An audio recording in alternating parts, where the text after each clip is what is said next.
Spira and Domgarten. 27 April 2009, 10:58 a.m. 49 degrees, 18 minutes, 50.46 seconds north, 8 degrees, 26 minutes, 40.57 seconds east.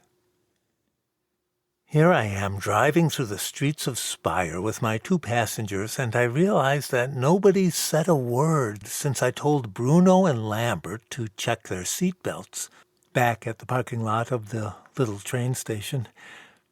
Whose job is it to start the conversation? I guess that would be me.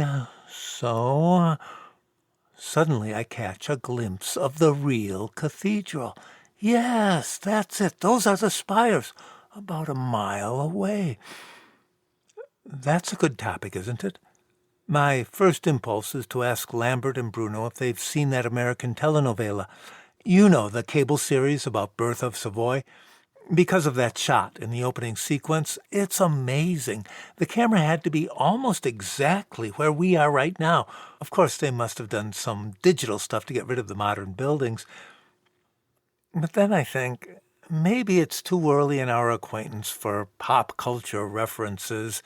I mean, I've just met these guys, and while neither of them seems like a snob or a pedant, they are medieval chroniclers, after all, and I don't want them to think that I'm the kind of guy whose knowledge of their world comes only from watching TV.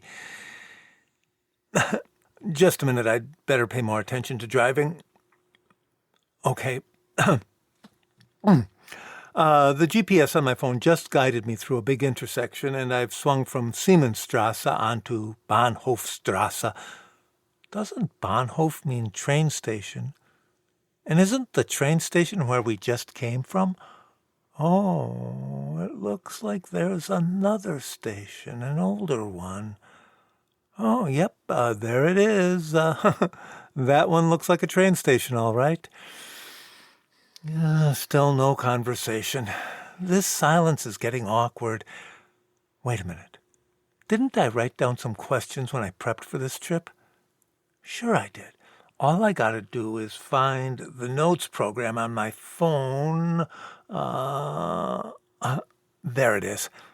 Oh, hey, that one's perfect. So guys, I say, does the name of this town, Spire, really refer to the spires of the cathedral? And listen to that. Bruno and Lambert immediately fall into scholarly disputation. Bruno seems to be of the opinion that the name spire, which he says is from the Latin spira, or breath, could not possibly refer to the spires of the cathedral, as said structure was not built until the 11th century, and the name was in use as early as 500 AD. Good point. But wait. Lambert is saying that spire, like aspire, comes from the same root word, and he reminds us, like we ought to know this already, that the town's Teutonic name was Nementum, home of the Nemeter, and that undoubtedly there was some sort of church with some sort of spires by the time Nementum, also known as Noviomagus, became Spire. I am one proud host and driver. My research is paying off. Although I got to admit that some of the finer points of their colloquy escape me because I've been searching for a parking place. Finally, I find a good spot on the outer edge of the Domgarten with a great view of the dome's backside. It's a very impressive structure, impressive enough to render Bruno and Lambert momentarily speechless as they step out from the Opal's sliding side door. So, I say, can you show me around the cathedral? Give me an expert tour? They hesitate for a moment. I don't know, says Bruno.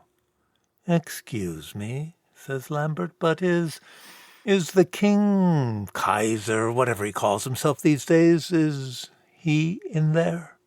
Henry, I say. No, we'll be meeting the family in town. About an hour. Come on, what are you waiting for?